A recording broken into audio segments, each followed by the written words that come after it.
নমস্কার, আমি রক্তিম। আজকের এই ভিডিওটা হচ্ছে দীপচক্র স্পেশাল ভিডিও। এই ভিডিওতে আগামী কলকাতা বইমেলায় দীপচক্র লেখক দীপচক্রর কী বই আসতে চলেছে নতুন হিসাবে, সেই বইগুলো নিয়ে আমি কথা বলবো, আপনাদের সঙ্গে পরিচয় করিয়ে দেবো বইগুলোর। কিন্তু তার আগে দীপচক্র সম্বন্ধে পাঠক হিসাবে আমার অবস্থান খুব স্পষ্ট করা দরকার। দেখুন, মহেন্দ্র সিং ধোনি, সচিন টেন্ডুলকার সম্বন্ধে যা বলেছিলেন, আমি পাঠক হিসাবে দীপচক্র সম্বন্ধে ঠিক এক্স্যাক্টলি ওই জিনিসটাই বিশ্বাস করি। অর্থাৎ পুলিশ ফিকশন এই জটটা যদি ভগবান শ্রীরামচন্দ্র হন, তাহলে তার সবচেয়ে বড় সেবক হনুমানের নাম দীপচক্র। তো সেই দীপচক্র স্যারের 3টে বই এবারে বইমেলায় আসতে চলেছে।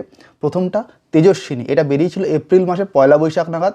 এটাও এখনও মেলা পায়নি, আমি এটাকে নতুন বই হিসেবেই ধরবো। শপিজেন বাংলার হাত ধরে বইটা বেরিয়ে গেছে, নতুন বই হিসাবে বইমেলায় যেতে চলেছে। মহিলা অফিসার তেজস্বিনী লাহার গল্প, 3-4টে গল্প আছে, আপনারা দেখে নেবেন, আপনারা এই বইটা দেখতে পারেন। দ্বিতীয় বই আবারও police story, shadows over Kolkata, Ekalavya প্রকাশনার হাত ধরে বইটা ইতিমধ্যেই প্রকাশিত।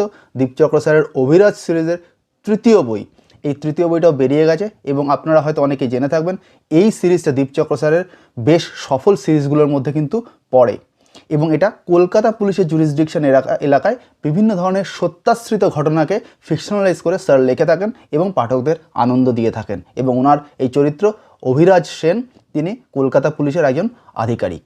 এবং শেষ বই, এবং যে বইটা দিয়ে আমার নিজের খুব আবেগ জড়িয়ে আছে, যে বইটার সঙ্গে, যে বইটা দিয়ে আমি কার্যত দীপচক্র স্যারকে চিনেছি এবং কার্যত পুলিশ ফিকশন এই জটটাকে চিনেছি, বিবেক সিরিজ।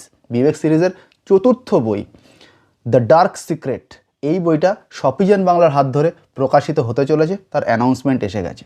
এবং স্যারের সোশ্যাল মিডিয়া বিশ্লেষণ করে আমরা এটা বুঝতে পেরেছি, এতদিন অবধি বিবেক এই চরিত্রটাকে বা বিবেকের বিভিন্ন উপন্যাসকে পাঠক যেভাবে পেয়েছে, এখানে স্যার কিন্তু ঢেলে সাজাচ্ছেন। অর্থাৎ দীপচক্র স্যার এটা রিয়েলাইজ করেছেন, যেমন চলছিল তেমন করলে হবে না, কিছু আনকনভেনশনাল কায়দায় উনি সম্ভবত এই গল্পটাকে সাজাতে চলেছেন। এইটুকুই ওনার সোশ্যাল মিডিয়াতে ইঙ্গিত দেওয়া রয়েছে। তো মোটামুটি এই 3টে বই দীপচক্র স্যারের আগামী কলকাতা বইমেলা উপলক্ষে নতুন হিসাবে কলকাতা বইমেলায় যাচ্ছে। আপনারা এই বইগুলো দেখতে পারেন এবং অবশ্যই কেনা না কেনা আপনার নিজের ডিসিশন, আপনাদের জানিয়ে দেওয়া আমার কাজ। আমার এই ভিডিও ভালো লাগলে অবশ্যই একটা থামস আপ, চ্যানেল ভালো লাগলে সাবস্ক্রাইব। দেখা হবে পরের ভিডিওতে, ততদিন ভালো থাকবেন, টাটা।